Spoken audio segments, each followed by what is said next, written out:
Un saludo a todos, sean bienvenidos a este espacio. Este es su programa Despertando a la Verdad del Ministerio Verdad de Vida.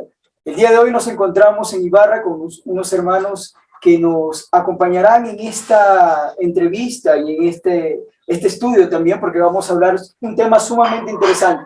El reino y la vida en el reino milenial, o el tiempo milenial, ¿no?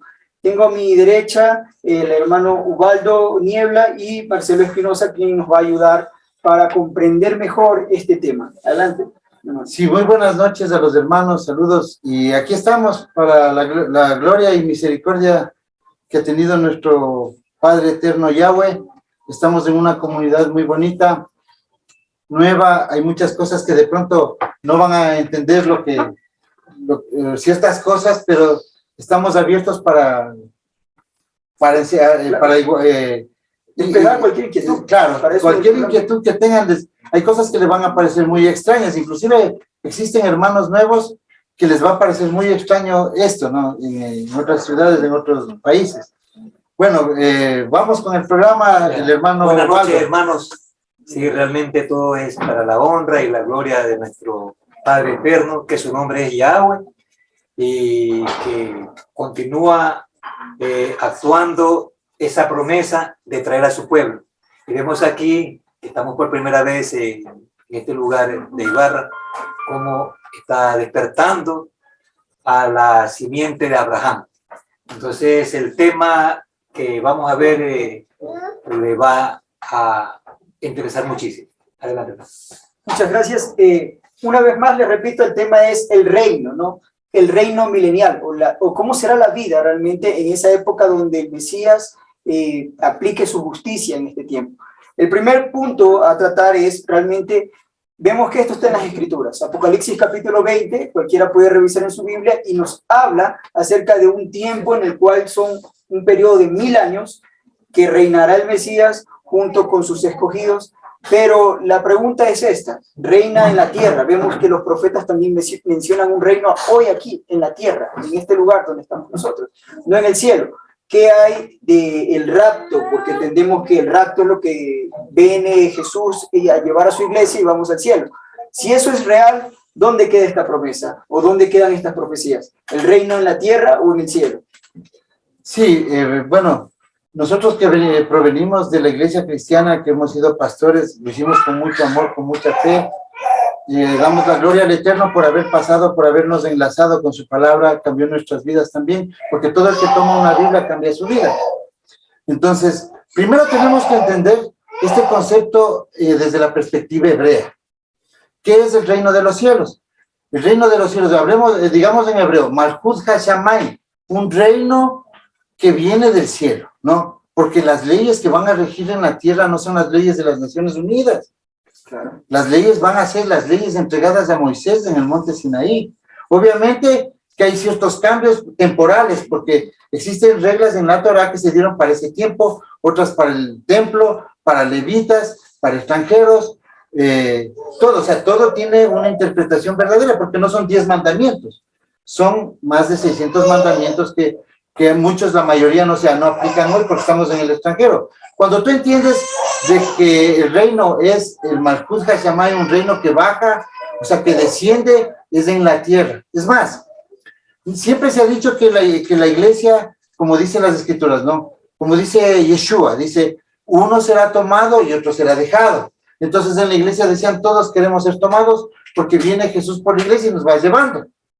Resulta que esa es una abducción, que el que se queda en la tierra, el que se queda es el que va al reino, porque el reino es en la tierra, no es el que es tomado, como inclusive hay películas. Es un poquito difícil, y esto hago una aclaración por los hermanos, estamos aquí más de unas 10 personas, y los hermanos aquí en Ibarra tal vez recién están escuchando estas cosas, que no vaya a sonar muy duro, ¿no? Sí, hermanos, ustedes conocen de Abraham, ¿verdad? A Abraham se le fue dado promesas y también pactos. Y la promesa dice, esta tierra te la daré a ti y a tu simiente, a tu descendencia, a tu cera, a tu linaje. Entonces, nosotros sabemos que de él sale Isaac, luego sale Jacob, ¿no? Que Jacob, que luego el Eterno le cambia el nombre y le pone Israel. Y él tiene 12 hijos, de los cuales son 12 tribus. Y hace un rato acabábamos de ver de la Nueva Jerusalén que en las 12 puertas tienen inscritos los nombres de las tribus.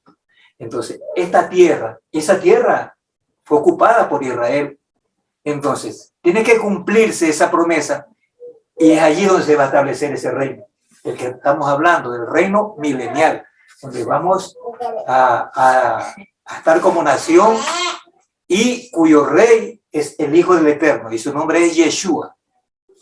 Ya, sí, hay una parte que quisiera complementar del hermano, que dice el hermano Valdo, es que en los tiempos establecidos por el Creador, siempre se ha nombrado una etapa de seis, ¿no? Dice que en 6 días hizo la creación, en 6 días, hablemos de unos lapsos de tiempo inimaginables, pero son ciclos de 6.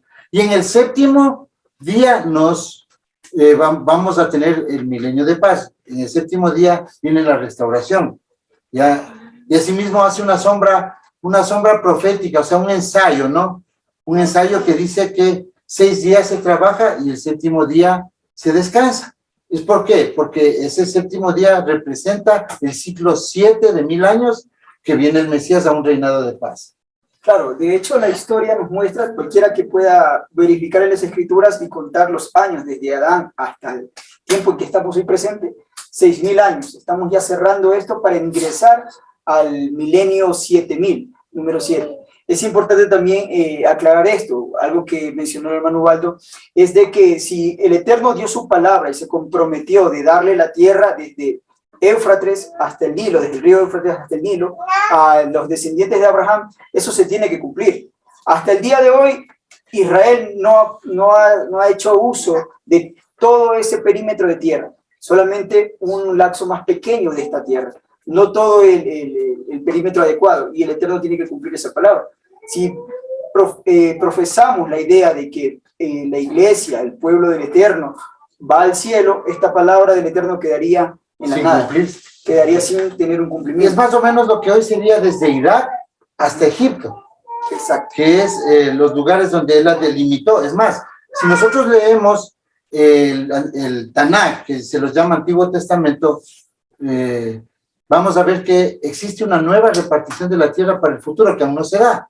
En Ezequiel 37 dice que se va a repartir la tierra de otra manera, no como cuando se repartió en la primera entrada. Entonces, todo esto, ¿por qué se ha llegado a un desentendimiento de todo esto? Porque se ha anulado el Antiguo Testamento. Se anuló. Entonces nace una nueva doctrina para posicionar un nuevo Israel espiritual, que es la iglesia.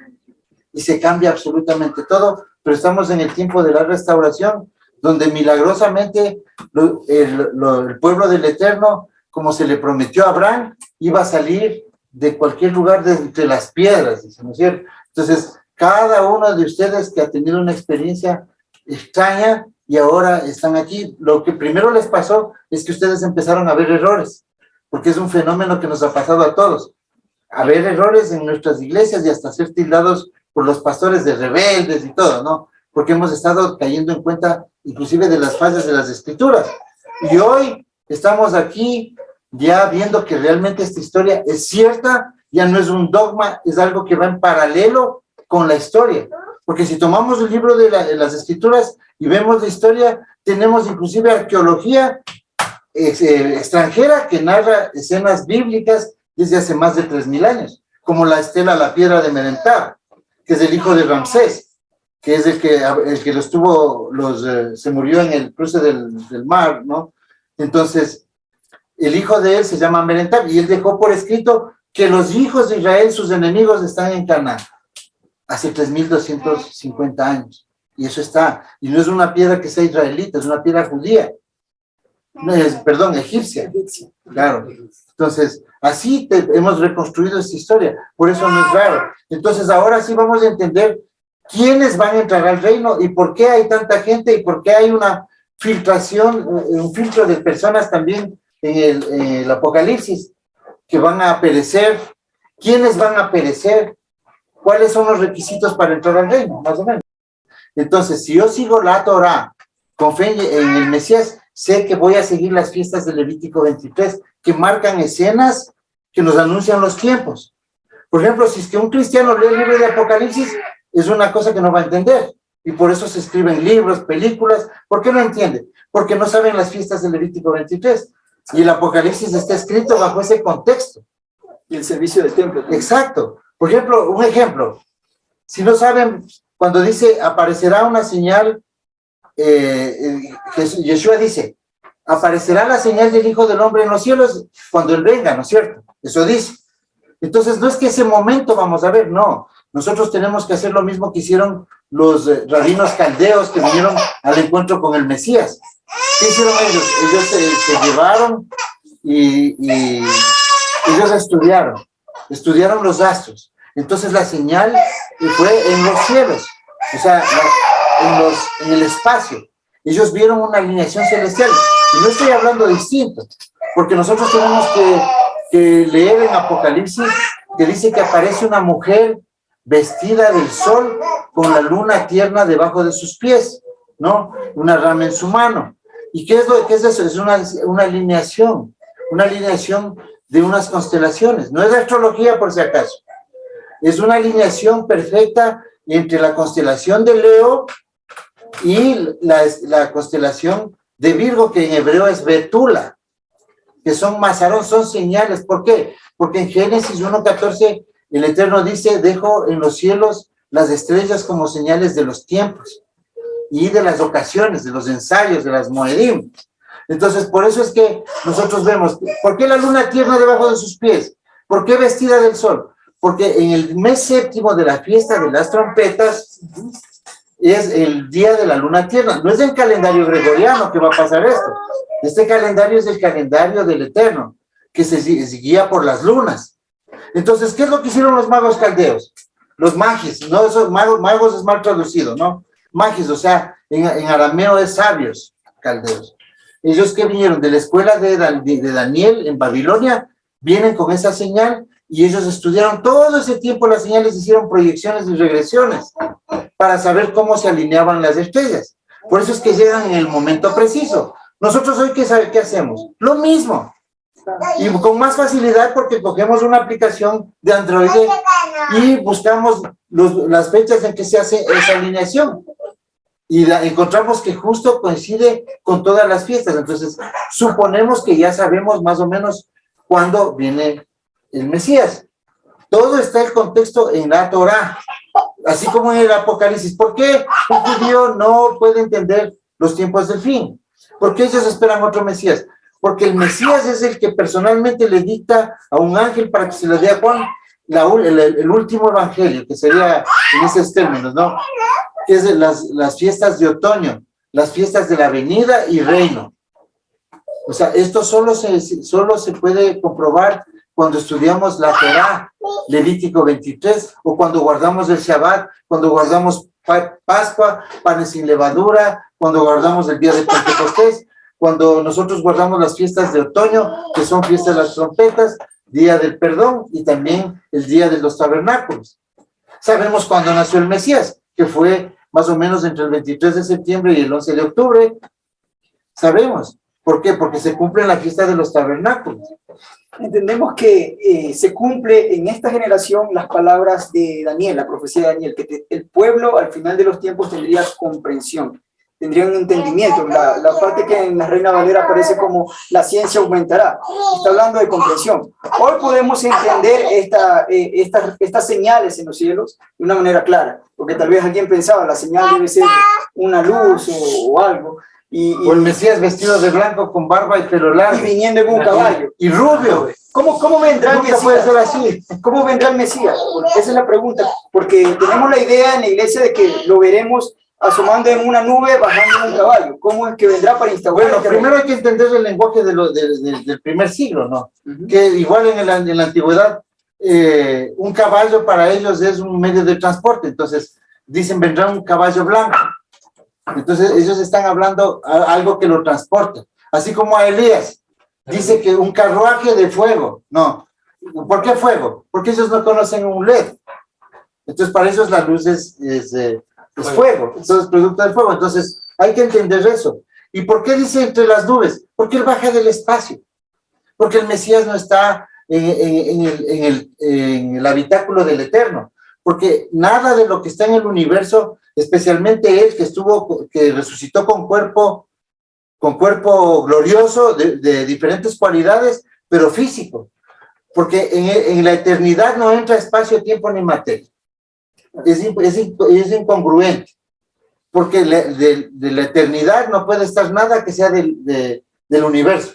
El universo es infinito, no eterno. Eterno quiere decir eterno para un lado y eterno para otro lado. El universo sí tuvo un origen. No hay tiempo en la eternidad. No hay tiempo, o sea, no existe la línea del tiempo, no se pueden intercalar. O sea, un cuerpo que no necesita más que energía para sobrevivir, aunque puede comer. Vemos, en las escrituras vemos, por ejemplo, los ángeles que se materializan delante de Abraham. ¿Qué sucede ahí? ¿Qué dicen las escrituras? Cuando vemos en el diccionario Strong, vemos todas las descripciones de cómo las palabras que emplea Abraham para describir a esos, dice que están en la flor de la vida. La flor de la vida es el punto más alto de la perfección de un cuerpo, ¿no? De humano.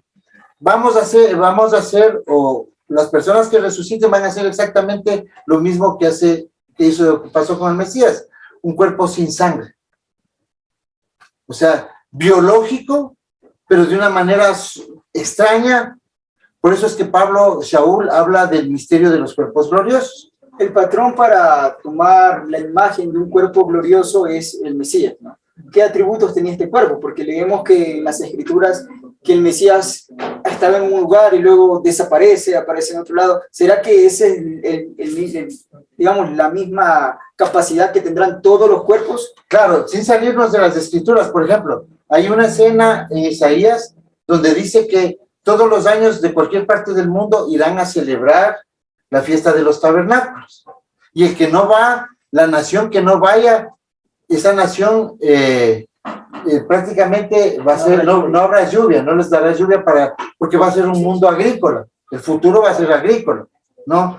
O sea, vamos a comer de lo que produce la tierra, de lo natural, nada de transgénicos, nada de petróleo, energía toroidal, energía del campo magnético de la tierra. Y hay motores que las dueñas los dueños de las grandes empresas petroleras no han dejado que se produzcan en masa. Hay un motor de Adam Murphy que dura 300 años prendido sin energía, solo con energía gravitacional de la Tierra. Existe también cura contra el cáncer, que no han dejado que se generalice. ¿Por qué? Porque la industria farmacéutica les pertenece a ellos. Entonces nosotros vemos que sí existen los malos, los estamos viendo, gobiernan hoy el mundo. Por eso es que tiene que venir el Mesías. El Mesías no viene a sacar de las cantinas a los borrachos, a cambiarle la vida a las personas de una manera espiritual. No, el Mesías viene a poner orden y justicia y viene con vara de hierro a juzgar con rectitud en el reino milenial. Tal vez estamos tan acostumbrados al sistema en el que estamos viviendo, en el que hemos crecido, que nos parece tal vez normal. Pero cuando hacemos un análisis profundo en base a la justicia y a la verdad del Eterno, nos damos cuenta que realmente somos oprimidos por un sistema, y es ese sistema que el Mesías tiene que venir a acabar. Realmente, ¿cómo será la vida? Ahora hablemos de cómo será la vida en el milenio. ¿Habrá bancos, dinero, papel moneda? Mencionó algo de una vida agrícola. ¿Cómo se va a manejar esto? Las industrias, ¿cómo las personas van a trabajar? Hace un rato estábamos hablando de que la tierra lo que falta para conquistarla, ¿no? Pero lo que dice en Ezequiel, tiene que ser construido el templo, con todas las características como está establecido en la Torá, y allí será como un palacio de gobierno para el pueblo. Entonces, ¿cómo va a ser ese palacio? Sí, lo que nosotros podemos ver es que como no nos contaron esta historia, ni en las tradiciones, ni nuestros padres que eran católicos, nunca supieron esta historia porque no leían el Antiguo Testamento. Existe 8 capítulos en el libro de Ezequiel que hablan de cómo va a ser el futuro. Va a haber un templo, el cual obviamente va a estar el rey, que es el Mesías, en la tierra. va a ser ministrado la alabanza al Creador por sacerdotes, levitas, de carne y sangre, no resucitados. Va a haber nueva repartición. El templo ya no va a estar en la tribu de Benjamín, el templo va a estar es un recinto, como decir, independiente, como hoy decir Quito, distrito metropolitano, independiente de todos los otros estados, por decir, otras tribus, claro. Como en México, la ciudad es independiente del resto del estado, de los estados, ¿no? Entonces, así, y va a haber un rey. ¿Por qué va a haber un rey? Porque eso es lo que se prometió, es más, está coronado, y un rey que va a reinar la tierra. Nosotros, si fuera en el cielo ya hay rey, que es el eterno. Y además, como decimos, no entra ya carne ni sangre, y Yeshua mismo dijo, nadie ha ido al cielo, solo el que viene del cielo. O sea, la mente del eterno que trajo al Mesías para reinar, y de nacimiento divino. Claro, él tiene nacimiento divino, y esa es una de las pruebas de que él es el Mesías, porque está ya los análisis de sangre guardados, encontrados en el arca ungida, guardados, está un video del arca con la sangre del Mesías, está el laboratorio, está el testimonio de todos los miembros de un laboratorio que en 1982 encontró el arca con la sangre del Mesías cuando fue puesto en el madero y ungió el arca. Y Juan narra cómo ungió el arca, porque dice, y serán testimonio, mirarán cuando al que traspasaron. O sea, esa sangre que vio Juan en Juan 19, dice, mirarán al que traspasaron. ¿Por qué? Porque él vio el arca cuando las piedras se abrieron, cuando hubo el terremoto que narra Mateo y Juan, y ahí él vio que la sangre y el agua ungieron, ¿no? Y luego vemos que unos años más tarde escribe en Primera de Juan que tres dan un testimonio en la tierra, claro. El agua, la sangre y el espíritu, y él se calla, solo cuenta a breves rasgos. Dice, y esos tres son uno, están de acuerdo. ¿Por qué? Porque es el testimonio de que el que viene que está bajando es del Mesías. Porque está ya la afirmación. Claro. Ese rato no van a ir al laboratorio a hacer la prueba. Ya está todo va a salir en los próximos años. Esta verdad va a salir entre el año 31 y el año 38. Pienso que hasta el año 34 y medio ya vamos a tener claro. ¿Por qué? Porque esto de aquí no va a ser público a todo el mundo, porque se va a prohibir el internet y la religión después del año 31. Es la Agenda 2030, el control mental, el control de las redes. La profecía de Amós dice que no se va a predicar, no habrá nadie que predique, la gente no se va a enterar. Porque ¿qué nos muestra eso? Que no va a haber Facebook. Claro. O sea, es claramente no va a haber redes. Entonces, ¿dónde va a estar el pueblo? El pueblo va a estar, como dijo Yeshua y como dice la profecía, escondido mientras pasa el juicio.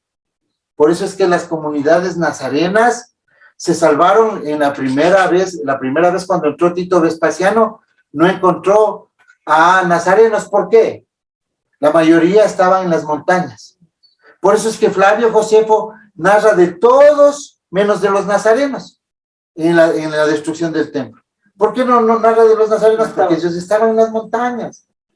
Y así los encontró Epifanio en el siglo III. Un padre de la Iglesia Católica narra en el libro Contra las herejías, narra que encuentra unos personas que creen en la Torá, parecen judíos, se circuncidan. Y lo más raro que estos herejes creen en Jesús, dice. Esos eran nuestros hermanos. Ellos huían realmente por la palabra del Mesías, ¿no? Que les dio una profecía de que el templo caería y cuando vean a Jerusalén sitiado, huyan a las montañas.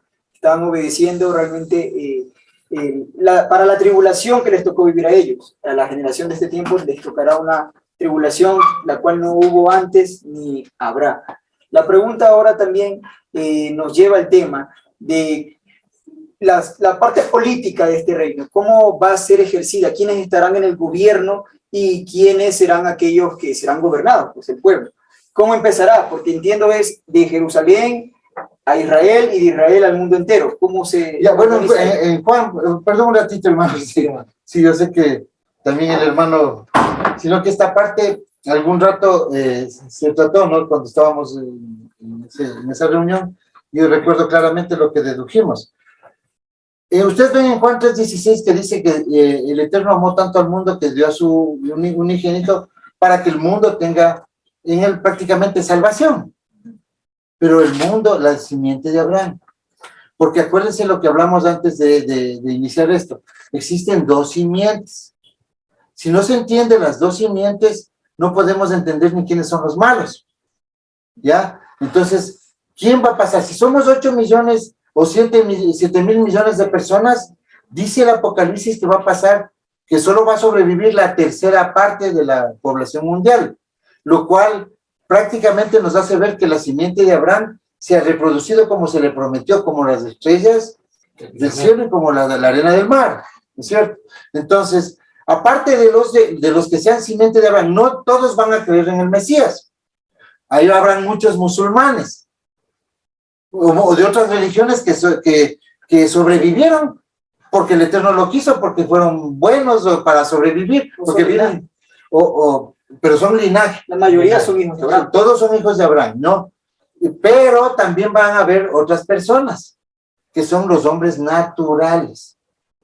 Por ejemplo, para un indígena del Amazonas, qué fácil que es subirse a un árbol y pasar todas esos eventos apocalípticos, cataclísmicos, y ellos, ¿qué va a pasar con ellos?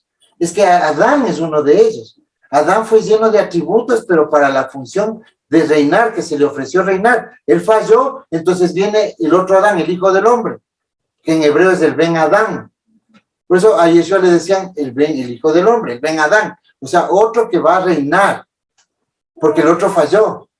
¿Sí me explico, no? Entonces, ese hombre, Adán, fue revestido de atributos. Y esos atributos le hicieron un hombre diferente. Por eso es que el Eterno, de Adán mismo, de un costado, no dice de una costilla, sino de un costado, hace lo mismo que hace hoy día la ciencia, ingeniería genética, y sale una mujer exactamente del mismo linaje perfecto. No le hace tomar de afuera mujer, pero Caín sí va y toma de afuera mujer, porque hubo otras mujeres naturales, y luego de unos años bajan estos seres de entidades, bajan por el monte Hermón, según el libro de Enoc y la carta de Judas, hibridan personas, y esa hibridación vemos que hoy la ciencia comprueba. Tenemos un estudio de las cabezas de cono, que se les llama de los cráneos de Paracas, que está en el canal de los cráneos alargados, y son los mismos que hoy se encontraron después del diluvio en el Mar Muerto. Son ese linaje que hasta hoy se cree que de ahí desciende un linaje de los reyes. Por eso es que ustedes ven a Akenatón en Egipto, cabezón, y cuando encontraron la tumba de Tutankamón, Lord Carter y Carnarvon, algo así se llama, encontraron a principios del siglo XX, y cuando abrieron la tumba, él tiene una cabeza alargada. ¿Por qué? Le alargaron, no, es su genética, ¿ya? Y ellos eran reyes de un linaje. Siempre, hasta el día de hoy, los reyes, las monarquías son de un linaje extraño.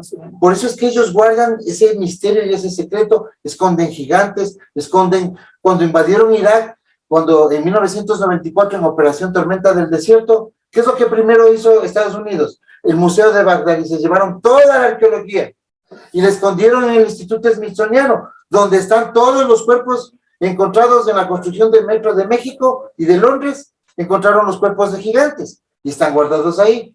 Pero aquí en el Ecuador, cuando encontraron el cuerpo de gigante en los años 70, no pudieron esconder, porque Coavisa les hizo el video.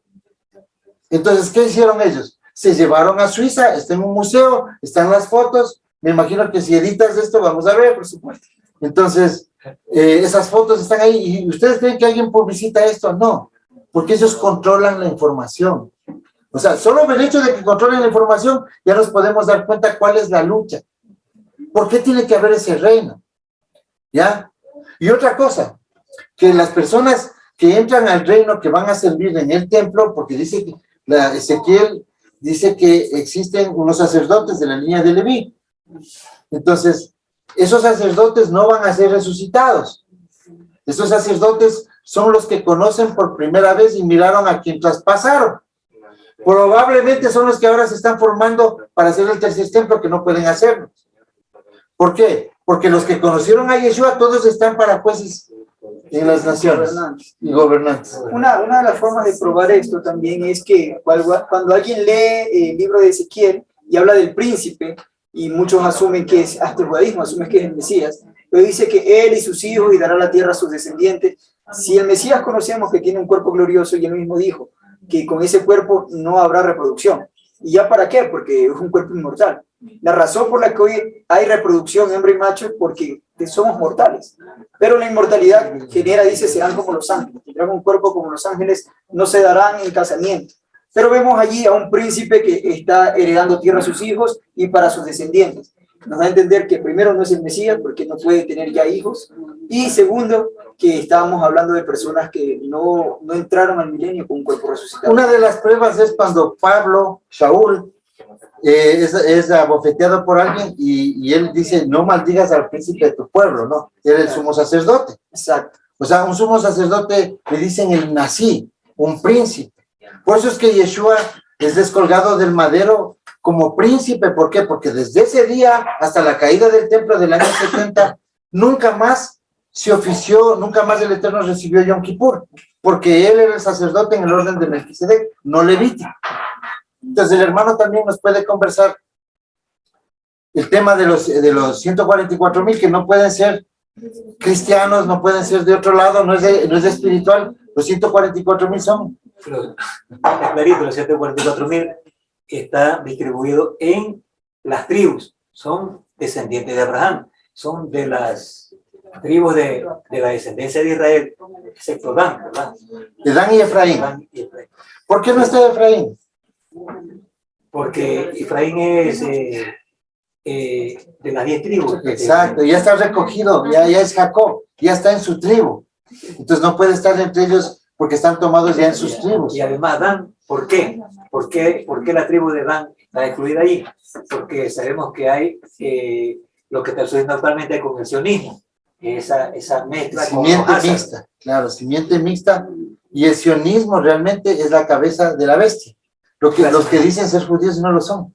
Los que tienen hoy la tierra, los que tienen hoy la banca, dueños del BIS, del Banco de Inversiones en Suiza, el más grande del mundo, del Fondo Monetario Internacional, dueños de Pfizer, dueños de Merck, dueños de todas las farmacéuticas, Bayer, de Shell, de Amo, toda la potencia económica, todo, financiera, de Monsanto, que son los que contaminan la tierra. Sería bueno explicar, se mencionó sobre el sionismo, ¿qué es este movimiento político realmente del sionismo? ¿De qué se trata? ¿Y por qué se catalogó en algunos de los videos como el gran engaño, del cual el Mesías advierte? De que muchos aún los escogidos serían engañados. ¿De qué se trata eso? Sí, en Mateo 24:14 dice que habrá un gran engaño, ¿no? Que engañará a los escogidos. Bueno, primero veamos quiénes son los escogidos. ¿Será el cristianismo? No puede ser porque el cristianismo no guarda la Torá. ¿Será el judaísmo? No puede ser porque se necesita que confíe en el Mesías. Los escogidos somos nosotros, los de la restauración. Los que guardan la Torá con obediencia al Mesías, eso dice Apocalipsis 14:12, que son los escogidos. En otras palabras, puede ser el linaje de Abraham, porque se les dice que, o el linaje de Isaac, Jacob, porque se les dice que son linaje escogido.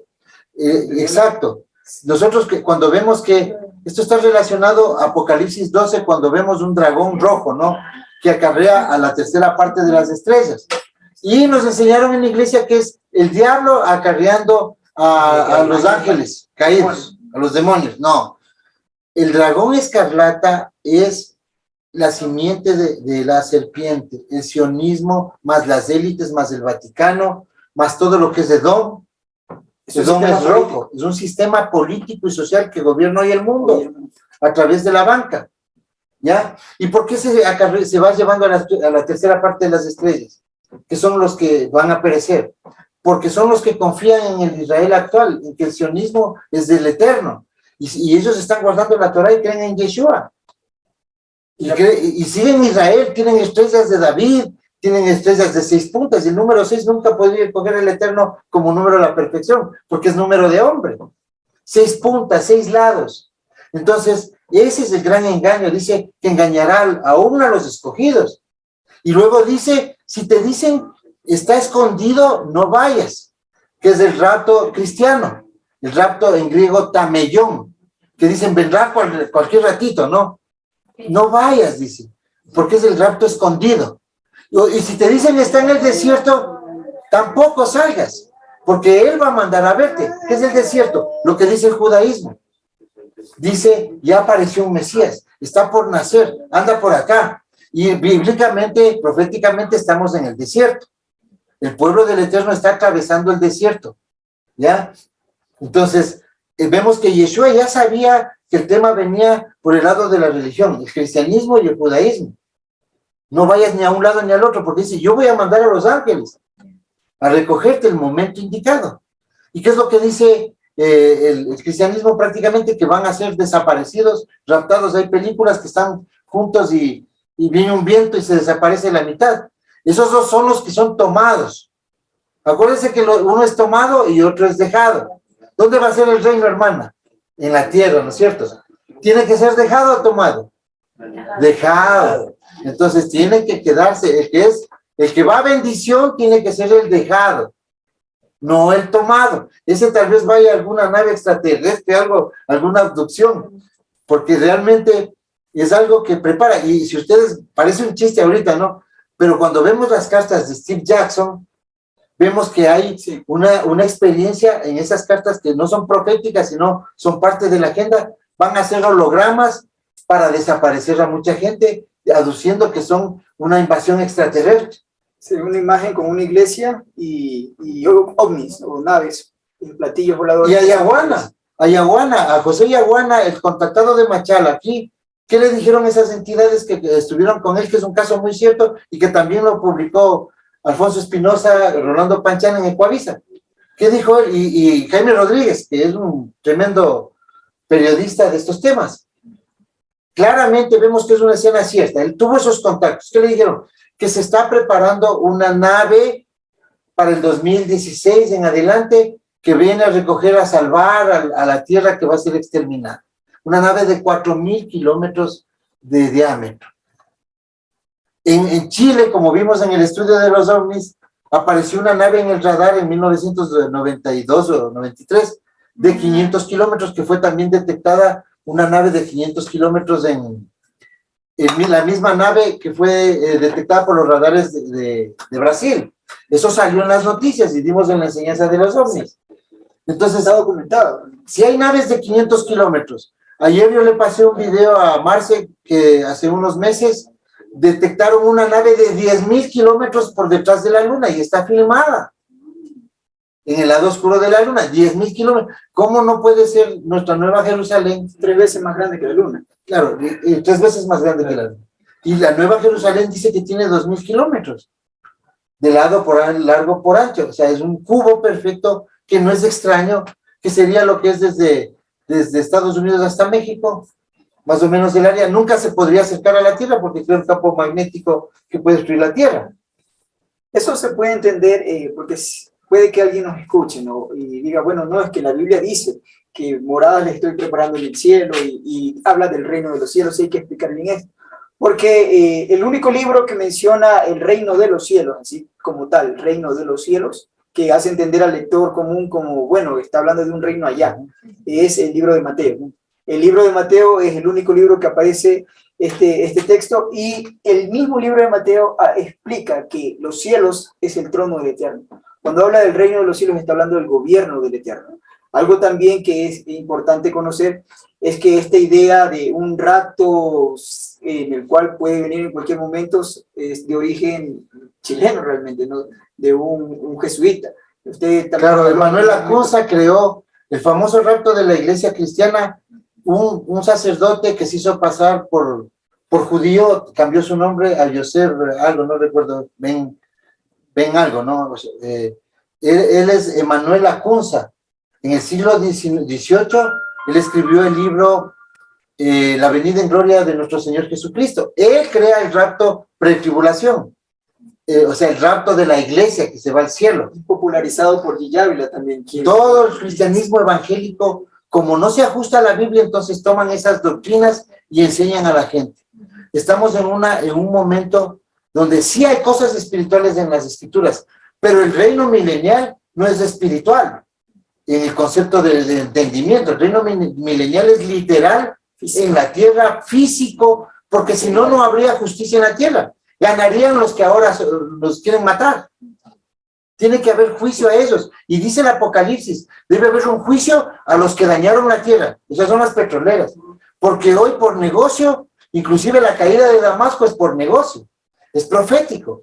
Por eso es que la congregación, nuestras congregaciones, solo tienen 8 años más o menos para seguir predicando. Luego ya no podremos predicar, porque ya no hay a quien predicar. Según la profecía de Isaías 17, cesará el auxilio de Efraín, o sea, de las tribus perdidas.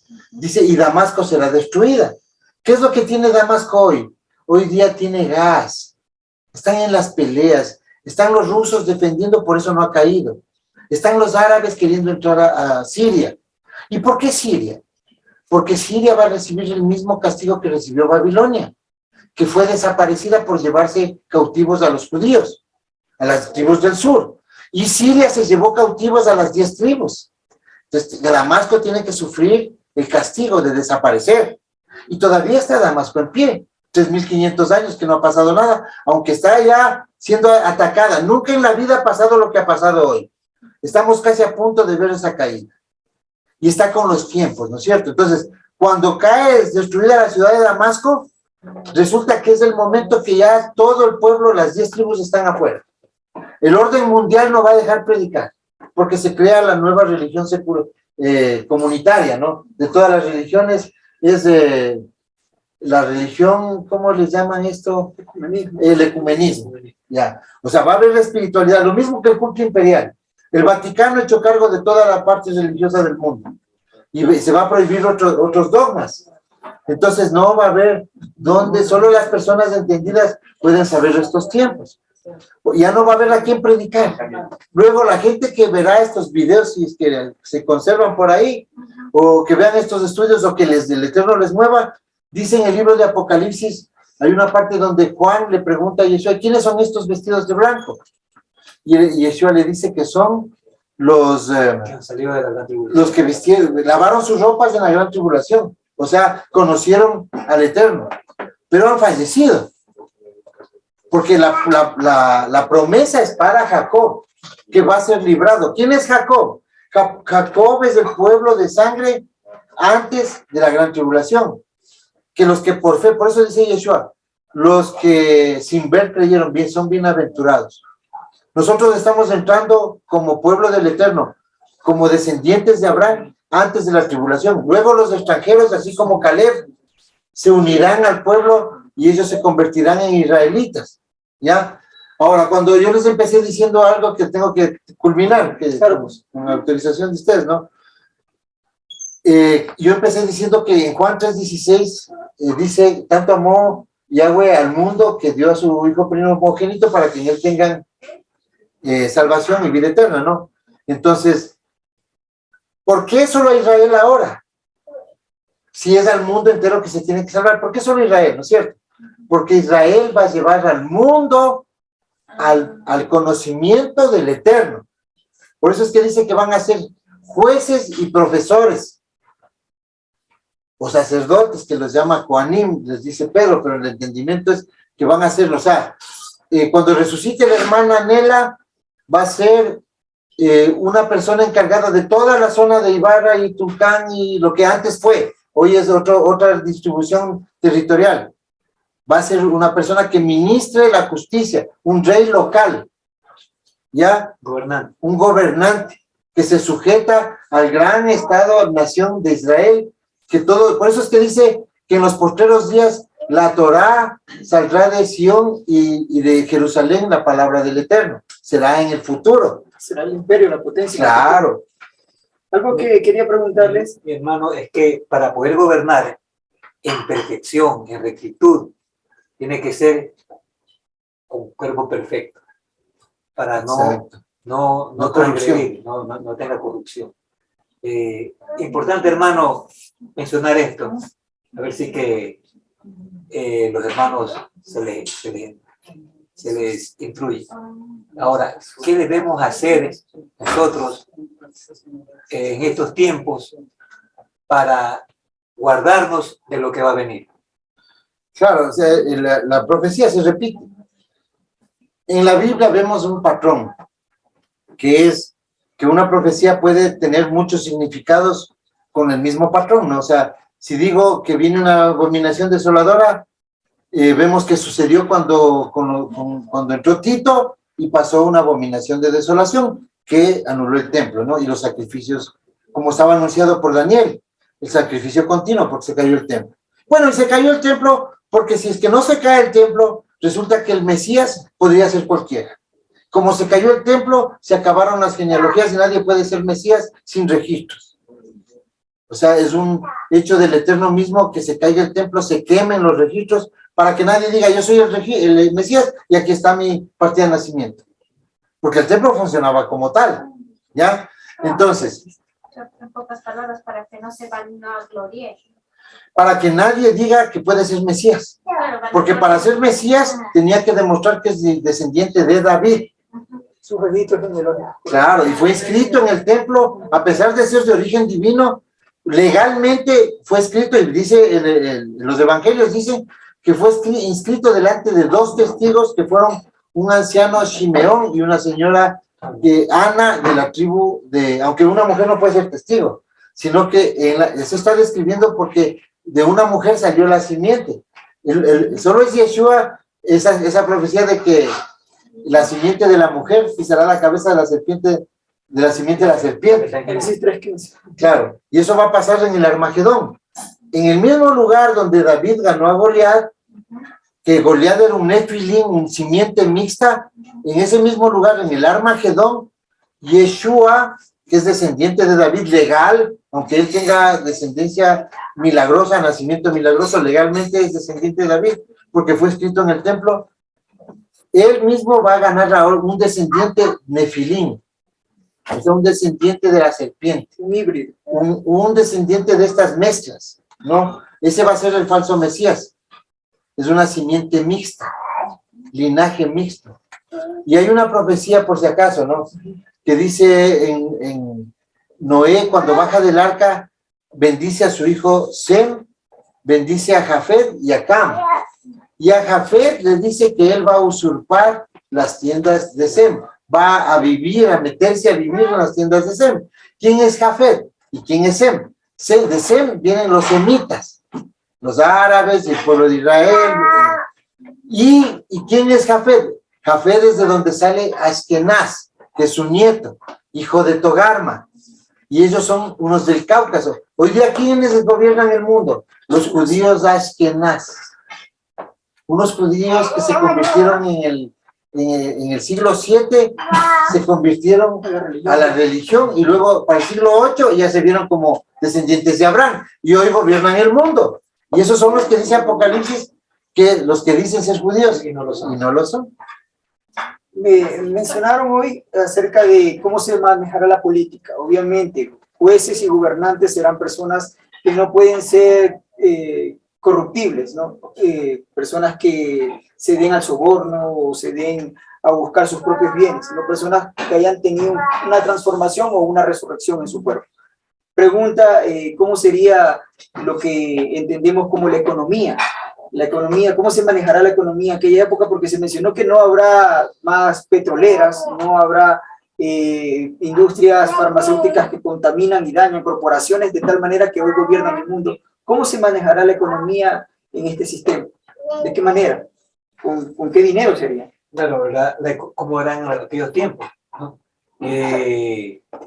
Como va a ser la mayoría agrícola, y lo que necesita un pueblo es alimentación. Hablando de los no resucitados, entonces lo que se va a hacer es intercambio. Y también yo pienso que va a haber moneda en oro o algún metal precioso, pero en peso, porque nosotros debemos entender que la gran estafa de este siglo y lo que han hecho los Illuminati o como se llame el cabal o la élite, el sionismo, el dragón escarlata, como todos ellos son el sistema a la vez, que domina la banca. La banca creó billetes de papel y eso ha hecho que sea la gran estafa. Ellos han manejado, ellos son dueños de la fábrica de billetes. Y hoy vivimos una economía falsa, por lo cual ellos mismos se han visto en la obligación de hacer el reseteo mundial, que eso explicaremos en algún momento. Es un nuevo recomenzar porque ya hay mucho papel moneda en el mundo, ya no tiene sentido. Ellos crearon las leyes, se acomodaron y dijeron que por cada dólar de oro ellos van a emitir $10 en cheques que vienen a ser los billetes. ¿Quiénes hicieron las reglas? Ellos mismos. Hoy dominan el mundo porque infiltraron los gobiernos. Por ejemplo, Macron es un gerente de la banca Rothschild. Por ejemplo, en 1914, Andrew Wilson es sobornado por la banca Rothschild y ponen a un presidente de la Corte Suprema de Justicia que lleva a los Estados Unidos a la guerra, a la Primera Guerra Mundial, y desde esa época han puesto todos los presidentes de Estados Unidos, que son monigotes de ellos, todos. Y para que sepan, crean la Reserva Federal, prohíben a los Estados Unidos en los años 30 tener oro y que todo tiene que tener la Reserva Federal. La Reserva Federal es un banco privado y ellos son una fábrica de billetes y ponen la ley de que nadie puede contabilizar su oro. En los años 60, Francia reclama, lleva los billetes a devolver y retira su oro. Entonces los Estados Unidos, en el gobierno de Nixon, prohíben que el retiro del oro y que se queden con los billetes del resto, porque todos los países iban a ir a pedir su oro a cambiar con esos billetes. No existe el oro. Hasta ahora no existe, porque ya es como firmar cheques sin fondos. Ya no hay oro. Sin respaldo. Entonces, eso es lo que está pasando. Como ustedes ven, es una maldad. Es una maldad gobernar el mundo, ser los mismos dueños de los medios de comunicación y ser los mismos dueños de las petroleras, ser los mismos dueños de la banca y tener medios de comunicación. Entonces ellos manejan la mente de las personas. Se paran y se dan el vuelto. Para terminar, porque se ha mencionado que vamos a entrar en un mundo completamente agrícola. Yo pregunto, ¿sería un retroceso en la tecnología o cómo será la tecnología de aquella época? Porque un mundo agrícola me suena al pasado, ¿no? Adelante. Sí, dice la profecía de Isaías, dice que las herramientas, las armas se van a convertir en herramientas de agrícolas. O sea, el mundo tiene que ser agrícola, porque es la naturaleza. O sea, como va a haber reducción de población, la tercera parte, ¿no es cierto?, solo va a subsistir, lo cual implica que todos van a tener tierra y habrá paz, se cosechará lo que se necesite, ¿ya? Va a haber industria, claro, porque hay servicios, hay necesidades de las personas. Sí va a haber industria, pero todo va a ser con equidad, todo va a ser en verdad, todo es con verdad, ya nada es con una manera malintencionada, no va a haber monopolio, porque la tierra desde el Eterno prohibió la propiedad privada de la tierra, porque es la única manera de que haya tierra para todos. Inclusive hay mucha gente que critica las leyes del Antiguo Testamento, como les llaman, porque, por ejemplo, permite los matrimonios múltiples, ¿no? Entonces, dicen, no, es que el Eterno es machista porque las mujeres son oprimidas. Cuando vemos esos matrimonios que un hombre podía tener una persona, está hablando de alimento, no de relaciones íntimas. Es porque más ha habido mujeres que hombres siempre. Entonces el Eterno permite que coman, porque el sistema económico es basado en la agricultura y en la heredad de la tierra que solo heredan los varones.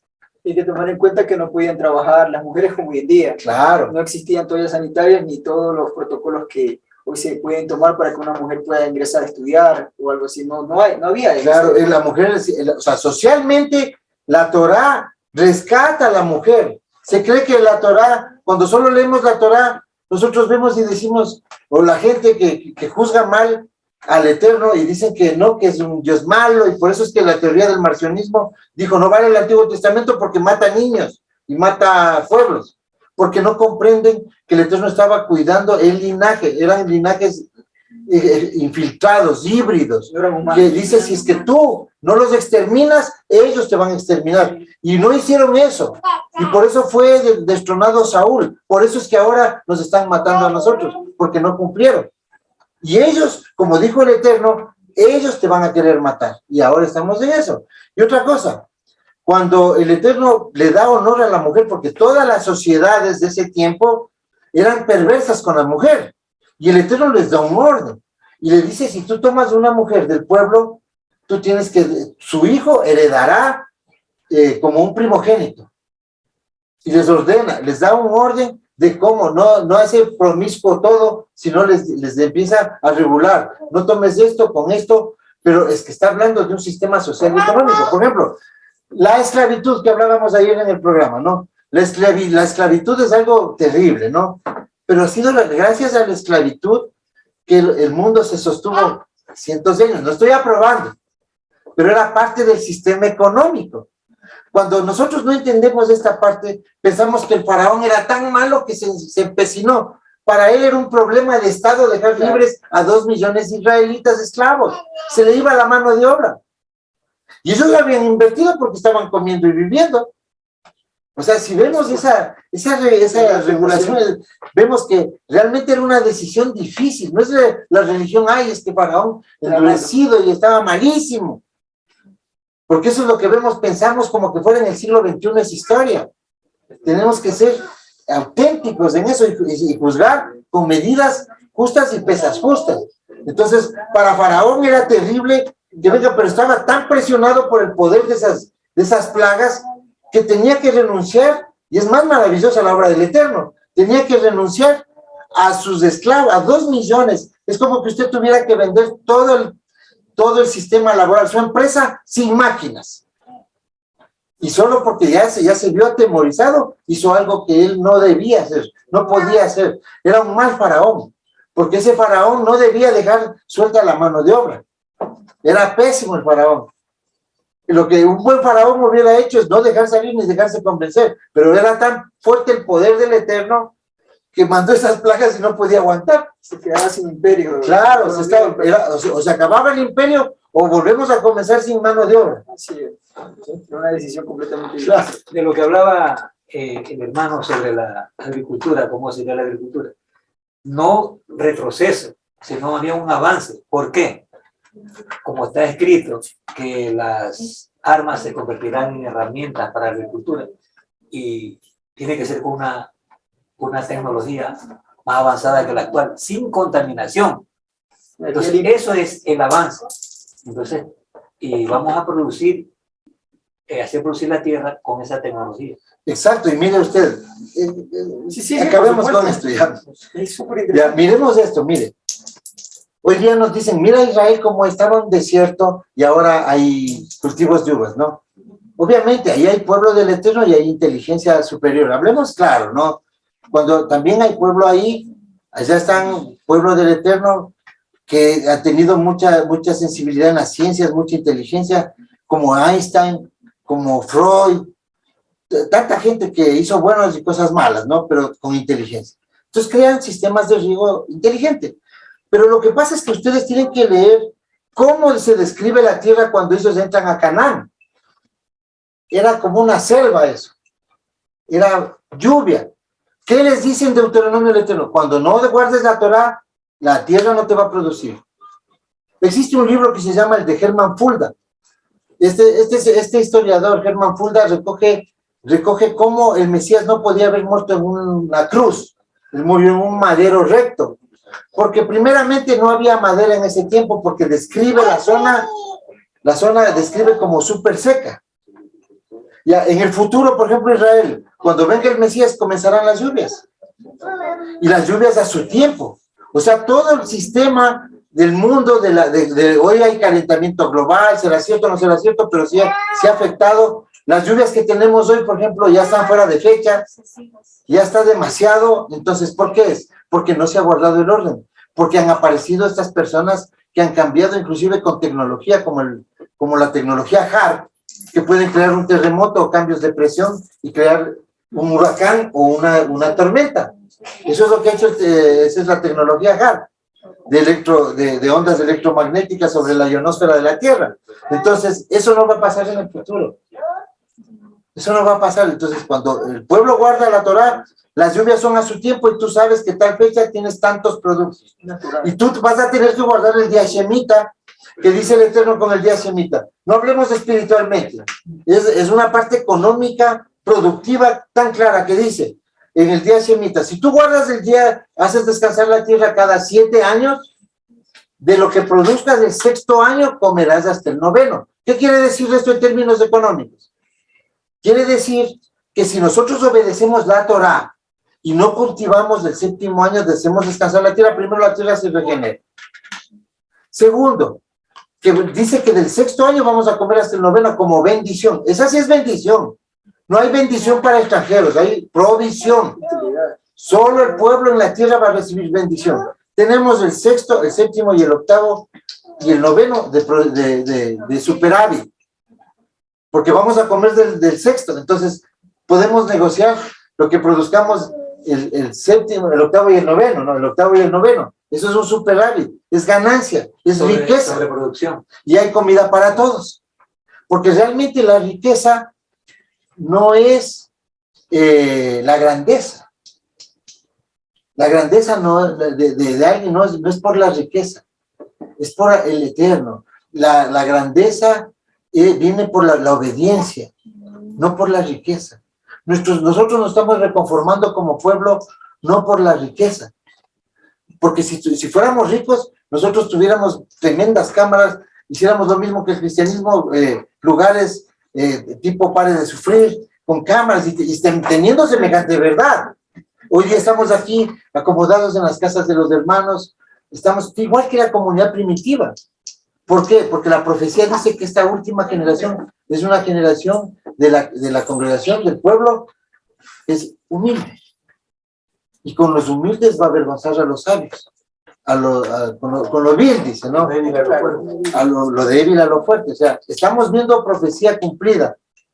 Y el milenio, ahora sí, en el milenio tú no vas a ser rico, no vas a ser dueño de un montón de tierras, ni vas a estar compitiendo para ver cuál tierra compras. No, porque va a ser prohibido comprar tierra, porque tú no necesitas 2 camas, no necesitas 2 carros, no necesitas cosas en demasía, necesitas lo que necesitas para vivir, porque con el Eterno la mayor misericordia y bendición es la paz, no la abundancia.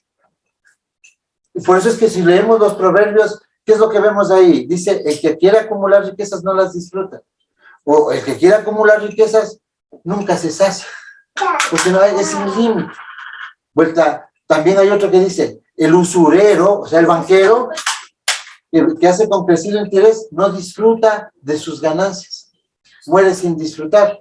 Pero viene un hombre bueno con los pobres y se goza de la plata de ellos. Es lo mismo que va a pasar, que pasó en Egipto. Todo el pueblo del Eterno humilde salió con dinero. Nosotros, ¿cómo vamos a pasar la gran tribulación? Igualito. El Eterno va a proveer en estos tiempos para que su pueblo tenga recursos para sobrevivir, porque sería absurdo decir, el mundo va a escasear, porque el Apocalipsis dice que va a escasear las cosas, ¿no es cierto? Pero resulta que nosotros tenemos la orden de estar reunidos como pueblo. ¿Cómo el Eterno nos va a dejar sin comida? Dice, de las naciones, Egipto siempre paga la cuenta, el desierto siempre paga la cuenta, ¿ya? Nosotros hacemos con fe proyectos que van en este orden con la obediencia a lo que hemos visto. O sea, estamos convencidos de que somos esta generación la que tiene que refugiarse, tiene que hacer lo que el hermano estaba preguntando. Somos nuestra generación, no existe otra generación, no puede haber otra generación. No puede haber más de 30 años que el Mesías no venga. Realmente sabemos que es en 17 años por estudios, no por profecía, que va a venir el Mesías, en 16. Pero, si es que se demora más, resulta que el orden mundial nos va a exterminar. O sea, no vamos a vivir mucho tiempo. O vamos a ser robots. Existe una raza extraterrestre que son los grises, ¿no? Y ellos en los estudios que vemos de estos seres son mitad híbrido, mitad silicio y mitad carbono, o sea, seres, hombres androides, máquinas. Cyborgs. Ahí es donde vamos de la tecnología, conectar la mente al internet. Y eso es realmente cambiar la humanidad. Esas son las marcas en el cuerpo. Ya de una vez vamos hablando todo de estas cosas ya. ¿Qué son las marcas en el cuerpo? Primero dice que el número del nombre de la bestia es el 666, dice en hebreo, porque ese libro no puede ser escrito en griego, porque Juan era hebreo y el que le dicta era un hebreo, Yeshua, y le habla en hebreo, entonces tenemos que deducir todo de la lógica hebrea, ¿no? 666. Uno de los números 600 es Hazar, Házaro. Claro. Entonces, el 6 es número de hombre. Ya, eso no es la marca que dice el cristianismo que te van a poner en la mano y en la frente. La marca no es de 666 aquí.